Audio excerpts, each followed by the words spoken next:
बिस्मिल्लाहिर्रहमानिर्रहीम। नाज़रीन अस्सलाम वालेकुम। पाकिस्तान सोसाइटी ऑफ न्यूरोलॉजी की जानिब से ये प्रोग्राम दर्द व दवा में खुश आमदीद। इन प्रोग्रामों के तहत इस सीरीज़ में हम आपके साथ कुछ दर्द के बारे में बातें कर रहे हैं, ख़ास सर के दर्द के बारे में, जो बड़ा आम है और जो यानी पॉपुलेशन को बहुत ही मुतासिर करता है। आज की इस टॉक का जो मौजू है वो है टेंशन टाइप हेडेक। एक ऐसी किस्म की जो सर दर्द की शिकायत है जो बड़ी आम है, जो माशरे में बहुतों को मुतासिर करती है, और हम चाहेंगे कि इसके बारे में हम कुछ जानें, हम देखें कि ये क्या चीज़ है और जाने कि इसके लिए हम आगे क्या कर सकते हैं। आज इस प्रोग्राम के लिए हमारे साथ हमारी स्टूडियो में मौजूद है डॉक्टर शाहिद मुस्तफ़ा और डॉक्टर सरवर सिद्दीकी। डॉक्टर शाहिद मुस्तफ़ा पाकिस्तान के जाने माने न्यूरोलॉजिस्ट हैं जो आगा खान यूनिवर्सिटी हॉस्पिटल में कंसल्टेंट न्यूरोलॉजिस्ट हैं, और डॉक्टर सरवर सिद्दीकी वो भी आगा खान यूनिवर्सिटी हॉस्पिटल के माहिर न्यूरोलॉजिस्ट हैं और आज हमारे साथ इस बात की गुफ्तगू में शामिल होंगे। तो सबसे पहले डॉक्टर सरवर, मैं आपसे पूछना चाहूँगा कि ये टेंशन टाइप हेडेक्स है क्या, किस किस्म का सर दर्द है ये? टेंशन टाइप हेडेक का ये नाम जो है वो इससे ये ज़ाहिर ये होता है बज़ाहिर कि इसका ताल्लुक़ ज़हनी टेंशन से है। ये एक ऐसा सर का दर्द है जो कि बहुत आम है, माइग्रेन के बाद सबसे ज़्यादा कॉमन हेडेक यही है जी। और इसके अंदर उमूमन जो है वो इसके तीन वैराइटीज़ होती हैं। एक होती है एपिसोडिक हेडेक, यानी कि जो वक्फे से आए, infrequent episodic tension type headache, जो कि कभी कभार महीने में, 6 महीने में, 3 महीने में, 2 महीने में एक दफ़ा हो जाता है। दूसरा फ्रीक्वेंट टेंशन टाइप हेडेक है जो कि महीने में 2 दफ़ा 3 दफ़ा हो जाए। अगर और ज़्यादा फ्रीक्वेंट हो तो इसको हम कहते हैं tension type headache which is episodic, और यह किस्तों में आता है। ये तकरीबन महीने में 15 दिन या इससे ज़्यादा रहने वाला सर का दर्द है। उमूमन मरीज़ ये शिकायत ये करते हैं कि सर का दर्द पूरे सर का दर्द होता है, ऐसा लगता है जैसे कि कोई बहुत भारी सी चीज़ सर के ऊपर है, या कोई प्रेशर है, या कोई बैंड है जो सर के अराउंड है, और ये दर्द जो है वो मामूली से लेकर बहुत शदीद भी हो सकता है। बहुत शुक्रिया डॉक्टर शाहिद। ये डॉक्टर सरवर ने इसका जिक्र किया कि टेंशन टाइप हेडेक अमूमन टेंशन से ये ताल्लुक़ अक्सर नहीं रखता है, तो ये इसमें होता क्या, टेंशन क्यों कहते हैं उसको, इस तरीके का दर्द, यानी इसमें ये टेंशन टाइप का क्या मतलब है? असल में ये जैसे डॉक्टर सरवर ने कहा कि बहुत आम किस्म का ये सर का दर्द है, और सबसे जो अहम बात इसमें ये है कि एक तो ये कि कोई ख़तरनाक वजह नहीं होती आम तौर से डॉक्टर अजीज़ की, क्योंकि कोई इसमें ब्रेन ट्यूमर नहीं है, कोई खुदा न खास्ता ब्रेन के अंदर कोई सीरियस वजह नहीं होती है। तो आम तौर से जो हमारे जो ब्रेन है उसके हड्डी के बाहर, जिल्द के नीचे, गर्दन के पीछे बहुत सारी ऐसी टिश्यूज़ हैं, स्ट्रक्चर्स हैं, मसल्स होते हैं, पट्टे होते हैं, वो अगर खिंचाव में चले जाएँ तब भी इस तरह का दर्द हो सकता है। स्ट्रेस से इसका बहुत हद तक ताल्लुक़ है, लेकिन ज़रूरी नहीं कि सिर्फ टेंशन ही की वजह से ये दर्द हो। बाज़ औक़ात लोगों को आर्थराइटिस होता है, उसकी वजह से मसल्स खिंचाव में चले जाते हैं, वो ट्रिगर कर सकता है। परेशानी है, स्ट्रेस है, नींद की कमी है, लोग जो हैं थोड़े बहुत जो डिप्रेस हैं वो भी इसको ट्रिगर कर सकता है। तो ये एक टेंशन का एक एलिमेंट इसको ट्रिगर तो कर सकता है, लेकिन सिर्फ इसकी वाहिद वजह नहीं है। जी हाँ, तो ये इसमें इम्पॉर्टेंट चीज़ है। तो ये शायद यानी टेंशन इसलिए कि सारे पट्ठों में जो टेंशन होता है वो उसकी ज़्यादा अहमियत है इस यानी टर्मिनोलॉजी में, बजाय के ख़ास टेंशन। हालांकि टेंशन से इसका ताल्लुक़ काफ़ी हद तक या कुछ हद तक तो है ही है। बिल्कुल है। डॉक्टर सरवर, हमने हमारे अगले प्रोग्राम इसके पहले के जो प्रोग्राम में हमने और दर्दों का जिक्र किया जिसमें है माइग्रेन्स। तो डॉक्टर सरवर, माइग्रेन्स भी आम है, टेंशन टाइप हेडेक भी आम है, तो ये टेंशन टाइप हेडेक्स के क्या अलामत है कि जो डॉक्टर से ये बताती है कि ये टेंशन टाइप हेडेक्स है और ये माइग्रेन नहीं है, ये या और किस्म का दर्द नहीं, उसकी क्या ऐसी खासियतें हैं कि जो हमें कह सकती है कि ये इस टाइप का दर्द है और या तो और कुछ नहीं है? जी हाँ, बहुत अच्छा सवाल, बहुत अहम सवाल है ये। टेंशन टाइप हेडेक के अंदर दर्द जो है वो मामूली से दरमियाने दर्जे का होता है। और बहुत अहम। जी हाँ, दूसरी बात ये कि ये 6, 7, 8, 10, 15 घंटे पूरा दिन भर भी रह सकता है, कभी कभी 6, 7 दिन, हफ्ते में 6, 7 दिन तक भी रह सकता है, लेकिन उम्ूमन ऐसा कम होता है।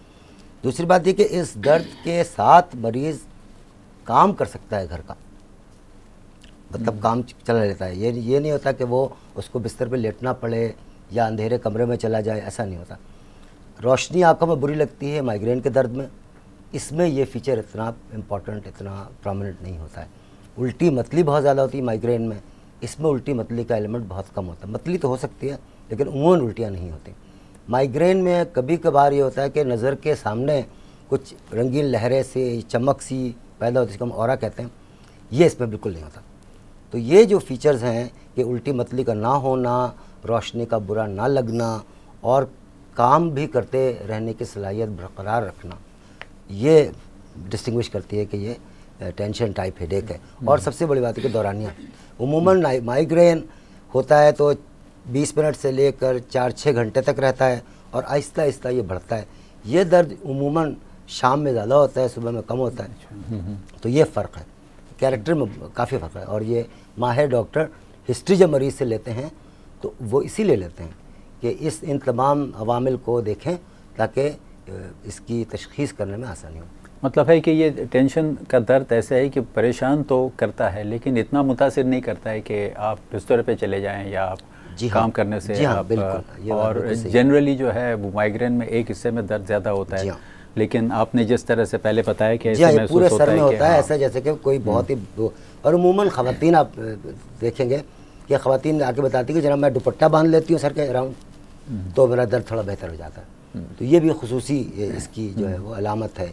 माइग्रेन में सर का दुपट्टा वगैरह बांधने से कुछ फ़ायदा नहीं होता है, वो पूरा अपना वक्त लेके ही ख़त्म होता है। नाज़रीन, ये बड़ा अहम है क्योंकि जैसे कि पहले भी हमने जिक्र किया है कि ये दर्द में जब हम पेशेंट का मुआयना करते हैं तो हमें कोई ऐसी निशानी नहीं मिलती है, यानी हमें जो है जो शिकायत उसी पर जाना है। तो अगर इस किस्म का दर्द है कि जो महसूस हो कि सर पे बहुत यानी वज़न रखा गया है और ये दर्द जैसे कि डॉक्टर सरवर ने बताया शाम के वक्त अमूमन ज़्यादा होता है या माइल्ड या दरमियानी किस्म का होता है, तो फिर ये टेंशन हेडेक की अलामत होती है और ये माइग्रेन या और दर्द की अलामत नहीं होती है। डॉक्टर, शायद ये टेंशन हेडेक किस वजह से होता है, उसकी क्या वजह है? असल में इसका कोई एक स्पेसिफिक रीज़न तो वाकई नहीं होता डॉक्टर अजीज़। बहुत सारे फैक्टर्स होते हैं जो कि उसको ट्रिगर करते हैं, कंट्रीब्यूट करते हैं। उसमें जैसा कि मैंने पहले अर्ज़ किया था कि एक स्ट्रेस एक बहुत बड़ा एलिमेंट है। अगर ज़िंदगी में बहुत एक स्ट्रेस चल रहा है, एक डिप्रेशन का एलिमेंट चल रहा है, आपकी लाइफस्टाइल ऐसा है कि उसके नींद आपकी पूरी नहीं हो रही है, कम ख्वाबी की शिकायत है, फिर ये कि कुछ बाज़ औक़ात ये भी होता है कि कुछ लोगों के लंबे लंबे वर्किंग आवर्स होते हैं, उनको रेस्ट का टाइम नहीं मिल रहा है। पॉस्चर बाज़ औक़ात ऐसे होता है कि लोग बैठ के कंप्यूटर डेस्क पे काम कर रहे होते हैं, उनके गर्दन का पॉस्चर ऐसे होता है कि उनके अपर बॉडी के मसल्स होते हैं वो खिंचाव में चले जाते हैं, वो इसको ट्रिगर कर सकते हैं। तो ये कोई एक स्पेसिफिक वजह तो नहीं होती है टेंशन टाइप की, तो ये चंद एक फैक्टर्स ऐसे होते हैं जो कि इसको ट्रिगर कर सकते हैं। तो इस चीज़ को जहन में रखना चाहिए कि डिप्रेशन ख़ास तौर से उसके एक बड़े ख़ास तौर से जो लॉन्ग टर्म हेडेक्स होते हैं, जो क्रॉनिक हेडेक्स बन जाते हैं टेंशन के, उसमें डिप्रेशन का एलिमेंट बहुत आ जाता है और जब तक हम उसको एड्रेस नहीं करते, उसको सही तरीके से ट्रीट नहीं करते हैं, तब तक ये इसको हम सही तरीके से ट्रीट नहीं कर सकते हैं। ये काफ़ी अहम बात बताई कि जैसे टेंशन हेडेक क्यों आती है वो हमें नहीं पता है, लेकिन बहुत सारी ऐसी बातें हैं कि जिससे ये दर्द आ सकता है या बढ़ सकता है या और मुतासिर कर सकता है। जी हाँ, बिल्कुल। डॉक्टर सरवर, ये टेंशन टाइप हेडेक्स के लिए हमें क्या मुआयने करने की ज़रूरत है ताकि हम उसको डायग्नोज, क्या कोई मुआयनों की ज़रूरत है? देखिए, टेंशन टाइप हेडेक की तशख़ीस के लिए सबसे अहम जो बुनियादी चीज़ है वो है मरीज़ की अपनी कहानी, जिसको हम अपनी ज़बान में हिस्ट्री कहते हैं। तो हिस्ट्री को बहुत तफसील से लेना पड़ता है और इसमें मरीज़ को भी बहुत सब्र के साथ बहुत सारे सवालों का जवाब देना ज़रूरी होता है। बिल्कुल। इसलिए कि कुछ चीज़ें ऐसी होती हैं ज़रूरी हिस्ट्री में जो मरीज़ को बज़ाहिर रेलेवेंट नहीं लगती हैं, लेकिन हमें पूछना पड़ता है, इसलिए कि हम बहुत सारी दूसरी बीमारियों से इसका मवाजना कर रहे होते हैं और उसको एक्सक्लूड कर रहे होते हैं। तो हिस्ट्री सबसे ज़्यादा अहम चीज़ है।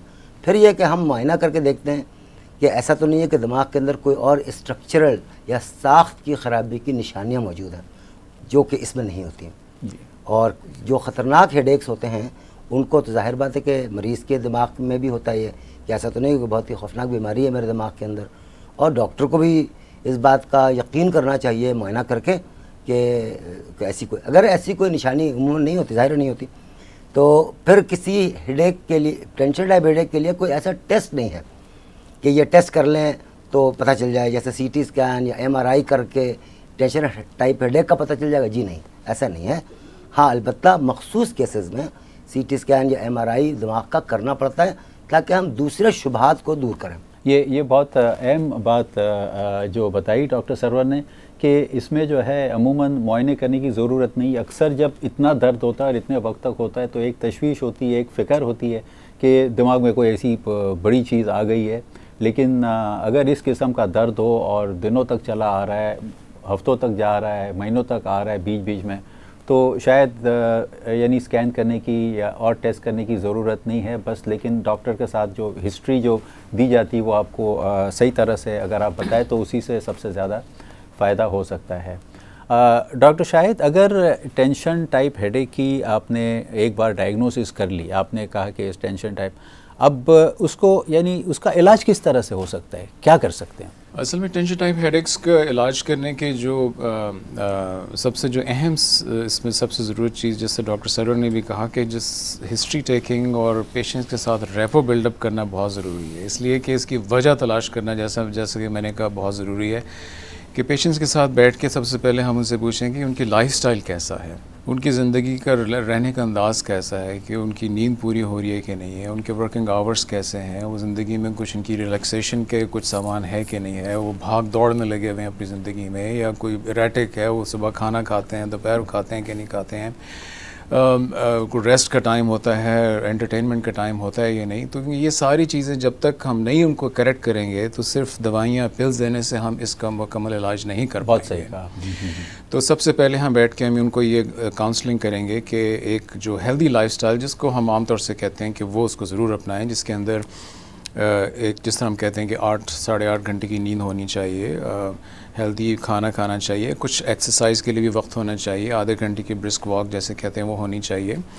इसी तरीके से जो बाकी है कि वेट कंट्रोल होना चाहिए, क्योंकि अक्सर औक़ात ये भी होता है कि हम देखते हैं जिन लोगों का वेट बहुत ज़्यादा होता है वो रात को नींद ठीक नहीं आती है, वो अगले दिन को हेडेक्स हो जाते हैं, तो उसको भी ज़हन में रखना चाहिए।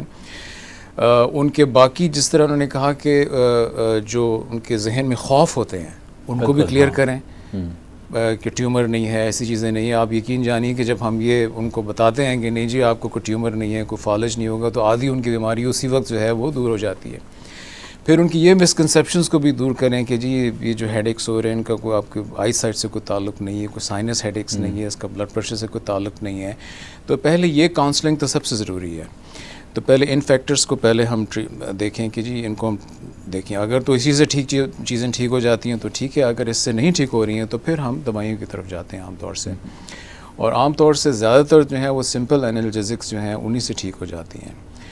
और अगर उनसे ठीक नहीं हो पाती हैं और फिर भी किसी हैं तो फिर उसके लिए प्रिवेंटिव दवाइयों की तरफ भी जाया जा सकता है, और हमारे पास बहुत चॉइसेस हैं उसके लिए। डॉक्टर सरवर, ये जो डॉक्टर शाहिद ने बताया कि यानी इसमें ये तमाम जो बातें हैं जो पेशेंट में जिस तरह से हिस्ट्री की है वो जो उसको कंट्रोल करना बहुत ज़रूरी है।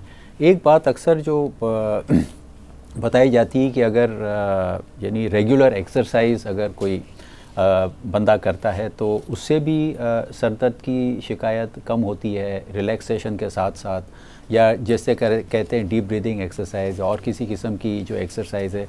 तो ये एक्सरसाइज की क्या अहमियत है और कैसे काम करती, क्या होता है? जी हाँ, बेसिकली इसमें यह है जैसे आपने बताया कि डॉक्टर शाहिद मुस्तफ़ा ने बताया कि ज़िंदगी एक मुतवाज़न ज़िंदगी गुजारने का तरीक़ा, ये हमारा काम है मरीज़ को बताना, जैसे कि उससे बहुत फ़ायदा होता है।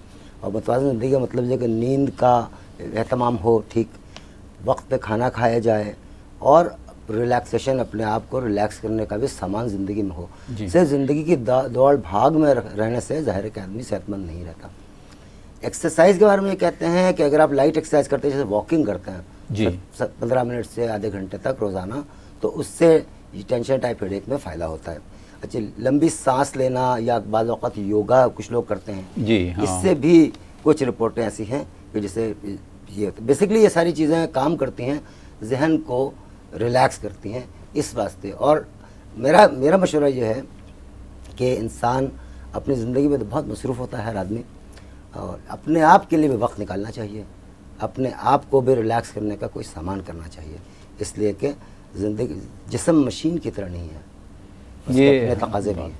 बहुत यानी ये अहम बात है कि हम यानी ज़िंदगी में जो दौड़ भाग करते हैं वो अपने लिए करते हैं ताकि हमारी ज़िंदगी जो है वो थोड़ी सी खुशहाल हो, लेकिन ये दौड़ भाग में जो है एक खुशहाल ज़िंदगी को हम मुतासिर कर देते हैं, और फिर जब वो मुतासिर हो जाती थी उसी के लिए फिर हम इलाज के लिए दौड़ते हैं, तो ये एक बड़ी विशेष साइकिल हो जाती है, जैसे कि डॉक्टर शाहिद ने और डॉक्टर सरवर ने बताया।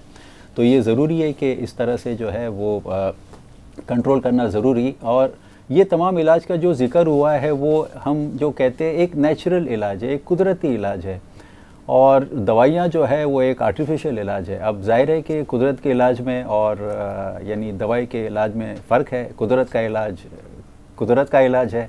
और इसमें मैं एक इजाफा करना चाहूँगा। इजाफा ये है कि अगर बाकी सारी चीज़ें दुरुस्त नहीं हुई जी और सिर्फ दवा दी जाए, बिल्कुल तो बिल्कुल इतना फ़ायदा नहीं होगा। हाँ, यानी चीज़ों की दुरुस्तगी भी ज़रूरी है। सही सही। अगर आपने सिर्फ दवाई लेते रहे लेकिन सारे माहौल उसी तरीके का रहेगा तो सीधी बात है कि फ़ायदा नहीं होगा, और आप दवाइयों को और बढ़ाते रहेंगे और मसलों में आप मुतासिर हो जाएंगे। एक्सरसाइज के साथ ये भी देखा गया है कि कुछ केमिकल्स दिमाग में बनते हैं जो उसको हम कहते हैं पॉजिटिव केमिकल्स, जिससे डिप्रेशन भी ठीक होता है, जिससे सर दर्द की शिकायतें भी ठीक होती है, और जिससे जो है वो यानी सेहत बहुत अच्छी होती है। तो ये बहुत ज़रूरी है कि ऐसे दर्द में मुतासिर लोग किसी न किसी किस्म की एक्सरसाइज को आप यानी रेगुलर बेसिस पर करें, और ये इससे दर्द 20 से 30% खुद ब खुद कम हो जाता है। अब हम आते हैं दवाइयों पर। डॉक्टर शाहिद मुस्तफ़ा, आपने ये दवाई का जिक्र किया, तो कौन सी दवाइयाँ हैं जो दर्द को फौरी तौर पे कंट्रोल करती हैं? जैसे मैंने कहा कि आम तौर से जो सिंपल एनाल्जेसिक्स हैं, जैसे पैनाडोल है या पैरासीटामोल है, जिसके बहुत सारे ब्रांड्स हैं, वो as a first step try किए जा सकते हैं जी। इसी तरीके से non steroidal anti inflammatory drug technical term है, जिसमें बहुत सारी अवेलेबल हैं, नेप्रोक्सिन है, पॉन्स्टॉन है, ये दवाइयाँ हैं, ये भी इस्तेमाल की जा सकती हैं। लेकिन ये एक बड़ा इंपॉर्टेंट चीज़ है कि कॉशन के साथ कि ये जब दवाइयों पर जब इंसान इस्तेमाल करना है तो फिर किसी डॉक्टर की सुपरविज़न में और उसकी हिदायत के मुताबिक इस्तेमाल करनी चाहिए। इसलिए कि एक तो ये है कि दवाइयों के साइड इफ़ेक्ट्स भी हो सकते हैं, और दूसरे ये बाज़ औक़ात ऐसा भी होता है कि ये जैसे कि दर्द तो एक ऐसी चीज़ है जो कि किसी को भी होता रहता है, वो लोग जाते हैं पत्ता ख़रीद लाए और खाना शुरू कर दिया, तो बाज़ औक़ात जो है जिसको हम एनाल्जेसिक इंड्यूस्ड हेडेक कहते हैं, हाँ, कि सेल्फ मेडिकेशन से ख़ुद दवाइयाँ खाने से वो एक टेंशन टाइप हेडेक तो ऑलरेडी चल रहा होता है, लेकिन मुस्तकिल पेन किलर खाने का दर्द भी उसमें शामिल हो जाता है। बिल्कुल। तो जब ये नौबत आए कि इंसान चलें जी, अगर आपको महीने में 1-2 मरतबा आपने पैनाडोल लेकर खा ली तो उसमें कोई हर्ज नहीं है, लेकिन जैसे डॉक्टर शुरू में डॉक्टर सरवर ने बताया बड़ी अच्छे तरीके से कि जी अगर महीने में इतने दिन हो रहा है दर्द और क्लासिफिकेशन जैसे उन्होंने बताई इन्होंने, तो फिर जब दवाइयों की नौबत आए तो किसी डॉक्टर की सुपरविजन में लेनी चाहिए। और डॉक्टर्स के पास बड़ी चॉइसेस हैं आजकल कि अगर आपको दर्द होता है तो फिर कौन सी दवा दी जा सके। जी। और आम तौर से ज़्यादातर हेडेक्स जैसे हमने किया लाइफस्टाइल और इस तरह की दवाइयाँ कि जब शुरू हो तो फ़ौरन खा लें और उनसे ठीक हो जाते हैं, और अगर ना हो तो फिर प्रिवेंटिव दवाइयों की तरफ भी हम जा सकते हैं। तो दवाइयाँ बिल्कुल ज़रूरी होती है। अब अगर मुझे जो है महीने में या 2 महीने में एक बार ऐसा दर्द हुआ तो हो सकता है कि ज़रूरी नहीं हो कि डॉक्टर के पास जाए, एक आध गोली ले ली उससे काम हो गया। लेकिन अगर ये बार बार हो रहा है तो फिर और दवाई लेने की ज़रूरत बार बार पड़ रही है, तो फिर उस वक्त बहुत ज़रूरी है कि डॉक्टर से मशवरा करें। ऐसा ना हो कि एक मसले से हल होकर आप दूसरे मसले पे जा पड़े, फिर यानी टेंशन हेडेक का दर्द भी आपके साथ होगा और दवाइयों की वजह से दर्द, जिसको हम कहते हैं मेडिकेशन ओवर यूज़ हेडेक, जिसका जिक्र एक और प्रोग्राम में भी हुआ है, वो हो जाए। तो ये ज़रूरी है कि दवाइयों को हम लें, लेकिन बड़े एहतियात के साथ। डॉक्टर सरवर, कुछ दवाइयाँ जो होती है उसको हम कहते हैं प्रिवेंटिव मेडिसिन्स, तो ऐसी दवाइयों की ज़रूरत टेंशन टाइप हेडेक्स में पड़ती है, कब पड़ती है और ये कौन सी दवाइयाँ हैं? देखिए, पहली बात जैसे डॉक्टर शाहिद मुस्तफ़ा ने कहा कि अगर शाज़ और नादिर दर्द होता है जी, तो उसके लिए तो आदमी पैरासीटामोल खा ले, जो सभी खाते हैं, जो ओवर द काउंटर मिलता है, जिसके लिए डॉक्टर के प्रिस्क्रिप्शन की ज़रूरत नहीं है, तो वो ठीक है। मरीज़ हमारे पास आता ही उस वक्त है जब उसको दर्द वाकई परेशान कर रहा है, जब दर्द उसके वाकई महीने में 15 दिन रहता है और 15 दिन ठीक रहता है, 15 दिन दर्द रहता है, या मरीज़ को इतना फ्रीक्वेंट हेडेक होता है कि वो वाकई परेशान और तंग होता है और आम दवाइयों से ठीक नहीं हो रहा था।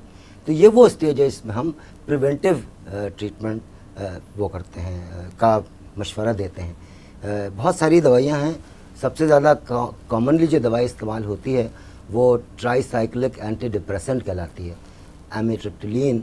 ये सबसे ज़्यादा इस्तेमाल और सबसे ज़्यादा सेफ भी है और कारआमद भी है।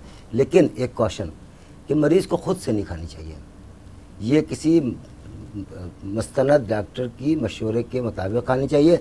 जिस डोज में डॉक्टर ने बताया वैसे खाना चाहिए, जिस मुद्दत के लिए बताया उस मुद्दत के लिए खाना चाहिए।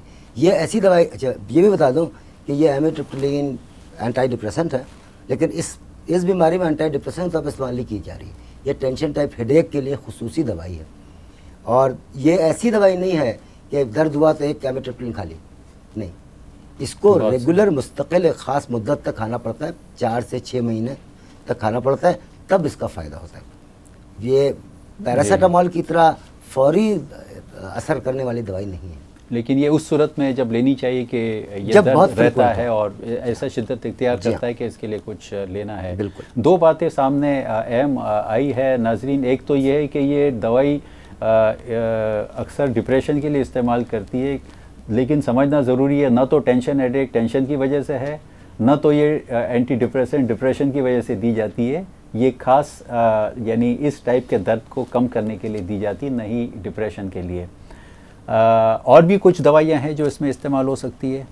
जी हाँ, इसके साथ, लेकिन देखिए इसमें यह कि जो दवाई का चॉइस है ना, वो तो मरीज़ के बाकी सारी बीमारियाँ क्या हैं, मरीज़ की उम्र कितनी है, मर्द है औरत है, किस उम्र का है, काम क्या करते हैं वो, इसलिए बहुत सारी दवाइयाँ हैं इनके साइड इफ़ेक्ट्स हैं, ड्राउजीनेस करती हैं, वो ज़ाहिर है कि किस ख़ास प्रोफेशन वाला आदमी उसके लिए एक्सेप्टेबल नहीं होगा। तो ये काम तो मेरे ख्याल में माहिर मुस्तनद डॉक्टर को करना पड़ेगा कि कौन सी दवाई का इंतखाब करें जी प्रिवेंशन के लिए। और ये दवाई कब तक लेनी चाहिए? ऐसी दवाई उमूमन हम लोग देते हैं 4 से 6 महीने तक। जी डॉक्टर शाहिद, ये टेंशन हेडेक्स की नेचुरल हिस्ट्री क्या है? लोग पूछते हैं, फिर हमने दवाई दी, 2 साल के बाद आते हैं फिर भी दर्द है, फिर पूछते हैं कि भाई ये सिलसिला कब तक चलता रहेगा? तो आप क्या कहोगे, यानी ऐसे टाइप का दर्द कब तक रह सकता है और उसके लिए फिर यानी मरीज़ को क्या जानना और समझना ज़रूरी है? असल में इसका कोई एक सिंगल आंसर तो नहीं है कि हम कोई कह सकें कि जी ये कोई 3 हफ्ते है या 4 हफ्ते है, या ये तो हर मरीज़ के जो उसके इंडिविजुअल सर्कमस्टेंसेस पे डिपेंड करता है कि वो उसकी क्या सूरत हाल है। तो आमतौर से 4 से 6 महीने तक तो इलाज की ज़रूरत पड़ती है, जिसके अंदर कुछ ना कुछ फॉलो विजिट्स भी करने पड़ते हैं, और आमतौर से ज़्यादातर लोग इतने में ठीक हो जाते हैं, क्योंकि जैसे मैंने अर्ज़ किया कि ब्रेन में भी कुछ नेचुरल चेंजेस आते हैं, उसको भी ट्रीट करने में मेडिसिन आहिस्ता न्यूरोट्रांसमीटर्स के लेवल को चेंज करती हैं, इसमें इतना वक्त लग जाता है। तो ज़्यादातर लोग 4-6 महीने के इलाज से ठीक हो जाते हैं। लेकिन बाज़ औक़ात ऐसे भी सूरत हाल होती है जो कि सोशल सर्कमस्टेंसेस होते हैं जिसको ठीक, जो बाज़ औक़ात नहीं भी ठीक हो पाते हैं। कुछ ऐसी माइनॉरिटी ऑफ पेशेंट्स होते हैं जिनको बाज़ औक़ात 1-1 साल 2-2 साल इलाज की ज़रूरत भी पड़ती है। और ऐसी सूरत हाल जब पड़ती है तो बाज़ औक़ात हमें, जैसे मैंने कहा कि और हेल्प लेनी पड़ती है, साइकोलॉजिस्ट की तरफ रेफ़र भी कर लेते हैं, कुछ रिलैक्सेशन टेक्निक्स हैं, बायो फीडबैक है, इसका रोल भी होता है। तो लेकिन ये कि इसका जो मेरा मैसेज ये है कि जो हेडेक है, जो पेन है, ये एक ऐसी चीज़ है जो कि बड़ी तकलीफ़ दे होती है, और ख़ास तौर से जो क्रॉनिक होते हैं ये इंसान की ज़िंदगी को बहुत मुतासिर करते हैं, उनकी क्वालिटी ऑफ लाइफ को, ना सिर्फ उनकी बल्कि उनके आसपास के लोग जो भी होते हैं, बच्चे हैं, उनके घर वाले हैं, उनको भी बहुत मुतासिर करते हैं। इंसान की तबीयत चिड़चिड़ी होती है, उनकी परफॉर्मेंस नीचे जाती है। तो इसको ज़रूर इसकी मेडिकल हेल्प लेनी चाहिए। इसकी बहुत सारी चीज़ें अवेलेबल हैं इसको ट्रीट करने के लिए, और जो लोग ट्रीट होते हैं उनकी quality of life, once your pain, जब आपकी दर्द ख़त्म हो जाती है तो आप अपनी ज़िंदगी को भरपूर तरीके से गुजार सकते हैं। तो हमारा यही मैसेज है कि इसकी अलामात को समझें और जब भी ज़रूरत हो मुस्तनिद डॉक्टरों से रुजू करें, और इंशाअल्लाह ये एक ऐसी चीज़ है जिससे छुटकारा हासिल किया जा सकता है। डॉक्टर सरवर, डॉक्टर शाहिद, आपका बहुत बहुत शुक्रिया कि आप आज स्टूडियो में आए और हमारे नाजरीन को इन बातों से यानी आगाह किया। नाजरीन, जैसे कि हमने देखा है, टेंशन टाइप हेडेक एक ऐसे किस्म का दर्द है कि जो मामूली या दरमियानी किस्म का होता है, लेकिन ये ज़रूरी नहीं कि इसका ताल्लुक़ हर वक्त टेंशन के साथ हो, लेकिन ये दर्द ऐसा है कि ये मुसलसल भी जारी रह सकता है। ये ख़तरनाक दर्द नहीं होता है और इसको कंट्रोल करने के लिए नहीं सिर्फ दवा की ज़रूरत है, दवाई की ज़रूरत कम है लेकिन उसके साथ साथ ये बहुत ज़रूरी है कि अपनी लाइफस्टाइल को जो है वो बदलें, जानने की कोशिश करें कि किन किन बातों से दर्द आता है। जैसे कि हमारे जो स्पीकर्स ने बताया, अगर आप नींद कम ले रहे हैं, अगर आप टेंशन में मुलविस है, अगर आप अपने जिस्म को आराम नहीं दे रहे हैं, इन तमाम चीज़ों को कंट्रोल करना वो इलाज का इतना ही अहम हिस्सा है कि जितना दवाइयाँ हैं। लेकिन इसके बावजूद अगर दवाइयों की ज़रूरत पड़ती है तो दवाइयाँ भी मौजूद है 2 किस्म की। पहले तो ऐसी दवाइयाँ कि जो दर्द को फौरी तौर पर कम कर दें, और उसके बाद ऐसी दवाइयाँ कि जो कुछ वक्त तक, कुछ हद तक लेने से दर्द की शिद्दत को काफ़ी हद तक कम कर सकती है। अगर इस तरह से इलाज हो तो इस दर्द में काफ़ी हद तक आराम मिल सकता है। नाजरीन, आपका बहुत बहुत शुक्रिया। अल्लाह हाफ़िज़।